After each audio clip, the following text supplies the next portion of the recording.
The Keeley Muse Driver might be one of my favourite pedals of the year, and it's only January. Let's check out and see why.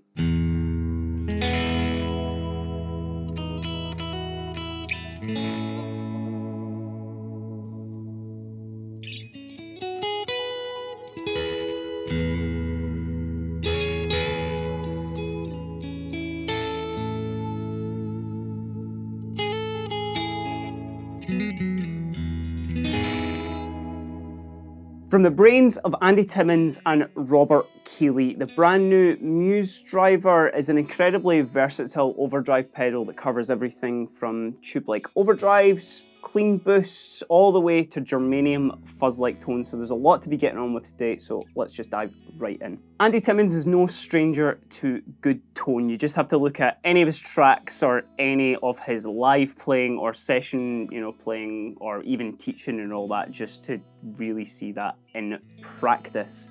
I was really excited to see the Muse Driver arrive with us, especially considering how good his previous Keeley pedal was, which is the Stereo Dual Echo Halo pedal, which of course I've had to combine with the pedal to get that full Timmins experience today. For those who have kept up with Andy Timmins, you'll know that one of his key pedals in his pedal board has always been a Keeley modded Boss Blues Driver, and he's used them for his kind of like edge of breakup, like kind of boosted clean tones for years and years and years. And what the Keeley Muse Driver is the next evolution of that pedal. Very much inspired by his modded Boss Blues Driver, and actually taken inspiration from a previous Keeley pedal, which was the Super AT Drive. The Muse Driver's got a relatively simple layout to understand. Certainly if anybody's used any drive pedals before, you'll get to grips with this, no bother at all.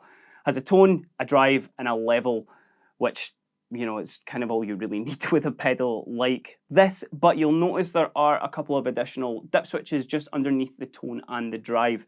For anyone who's been keeping up with Keeley products over the past year, they released a pedal last year called the Noble Screamer, which also had a very, very similar layout to this. So if you've used that, you know what you're doing with this. So let's just dive in and see what sounds this pedal can do. Today I'm using the brand new Ibanez AZ42P1.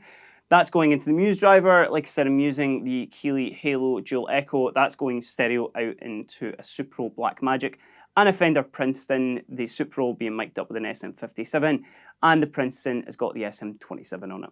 So if we look at the two dip switches on the pedal there's two options that you can go between. There's an AT and an RK. Now AT, for those who haven't figured it out, stands for Andy Timmins. That's the Andy Timmins settings, which is going to be his Blues Driver sound. So this is it with the pedal off, and I'm on the 4th position on the Ibanez here, which is that kind of split coil sort of neck and bridge sound.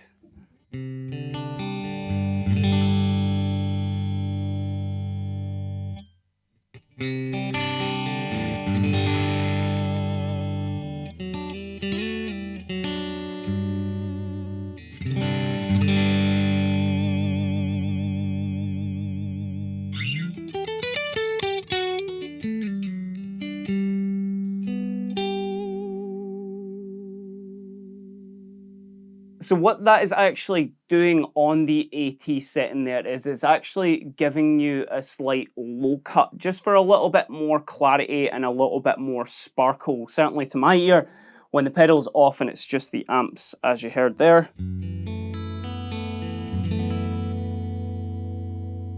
Kind of nice and warm, nice and round, but when you kick the pedal on, it just kind of accents those highs just that little bit more.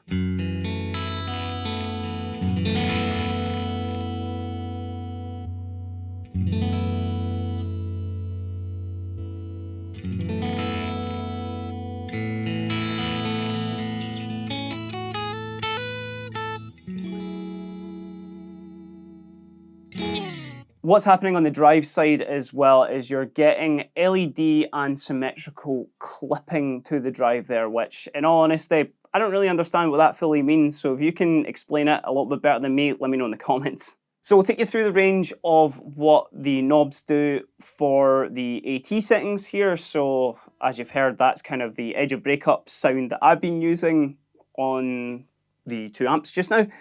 So I'll leave the drive where it is and I'll show you kind of what the tone does. So here is it just all the way off here.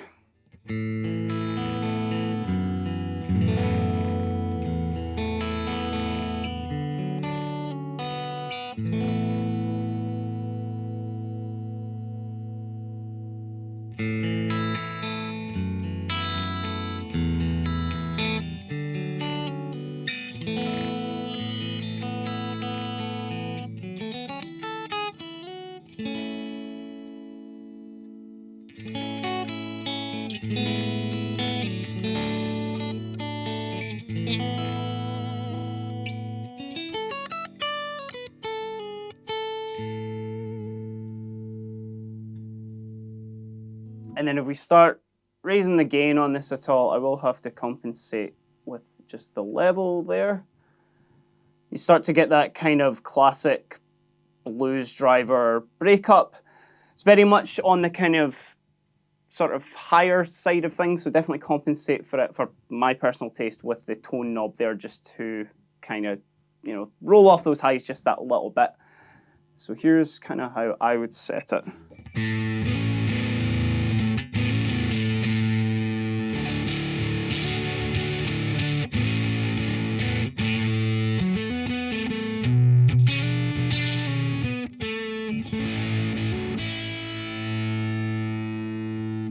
But if you do want a slightly brighter tone, personally for me this does get to the kind of spikier territory, but this might work perfectly for you.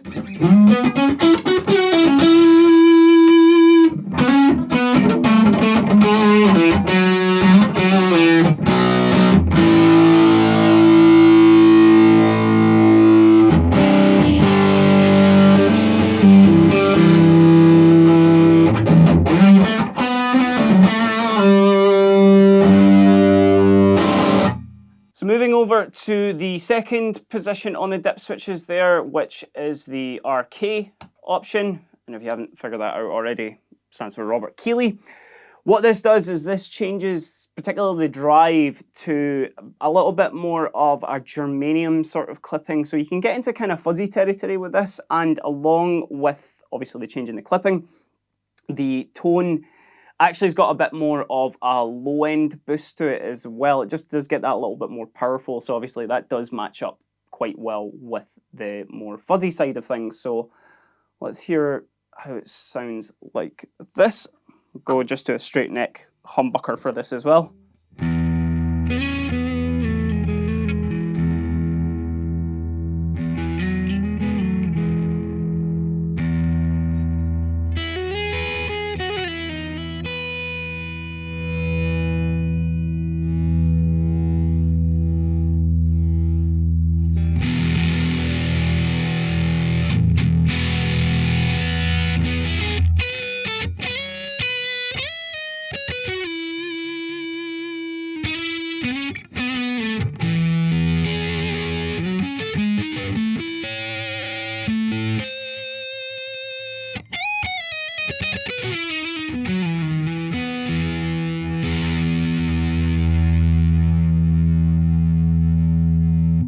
Because that's got that bass boost on it as well, when you roll the tone off, certainly from what I find, it does get to that kind of woolly sort of fuzzy territory, especially if the gain's really dimed up too.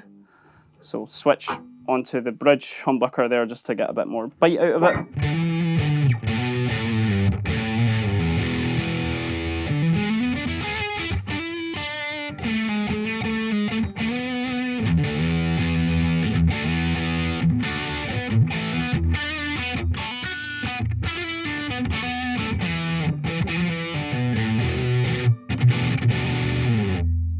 And then obviously if you start to kind of ramp the tone up as well, you can get kind of, again, quite spiky sort of territory, but depending on the kind of amp that you're obviously mixing with, especially if you've got quite a warm kind of dark sounding amp, this will work quite nicely with that too.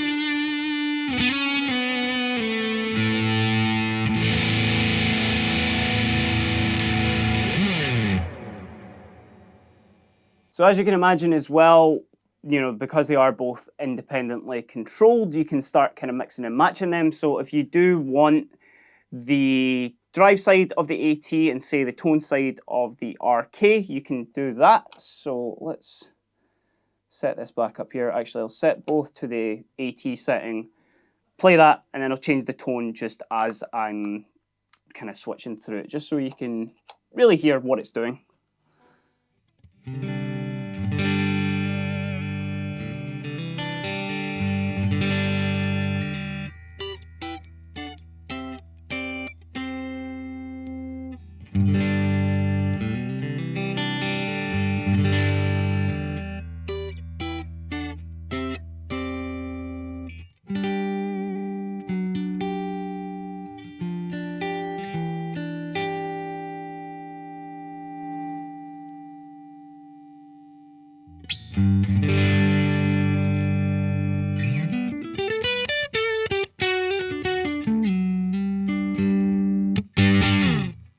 We kind of ramp the gain up, move that down, obviously with the tone there. Because it's got that bass boost, as I said, it kind of tames a little bit more of those sort of spiky sounds that we were hearing, so.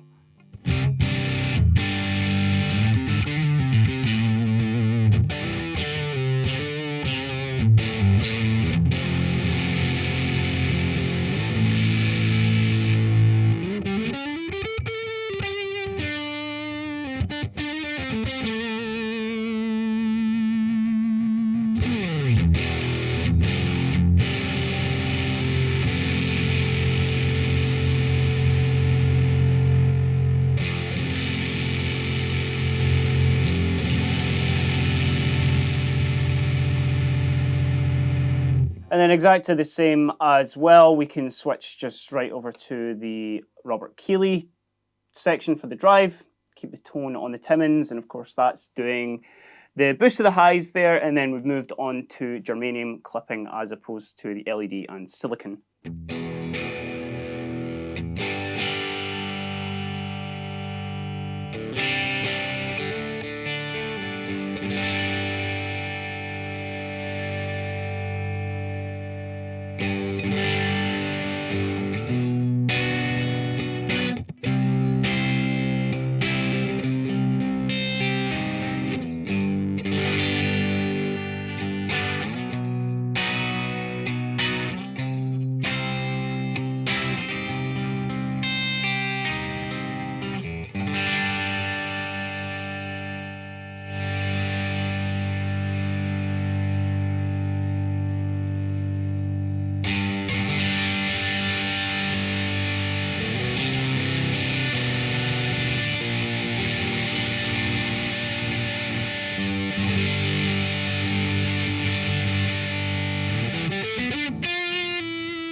So obviously there's quite a few combinations that you can start messing around with the Muse driver. Now, certainly for me, what I found I've stuck to doing is having it as that edge of breakup, just sort of articulating your cleans just that little bit more, give them, again, that little bit of a push, especially when combining it with the volume knob of your guitar. If you do roll that off just that little bit, it means you can kind of bring the gain in just that little bit extra, and when you need it, obviously it's just at your hands there. But for anybody who maybe does need a bit of a versatile drive pedal, especially something that's a little bit differently voiced to your usuals like a Tube Screamer or a Klon or something like that, this is a really good option, not only because of the sort of breadth of sounds that you can get in it, but also just because, there's quite a few different sounds in there that maybe you don't hear as often, maybe these days, outside of some other players. But let me know what you think about the brand new Keeley Muse driver. Something you're going to check out,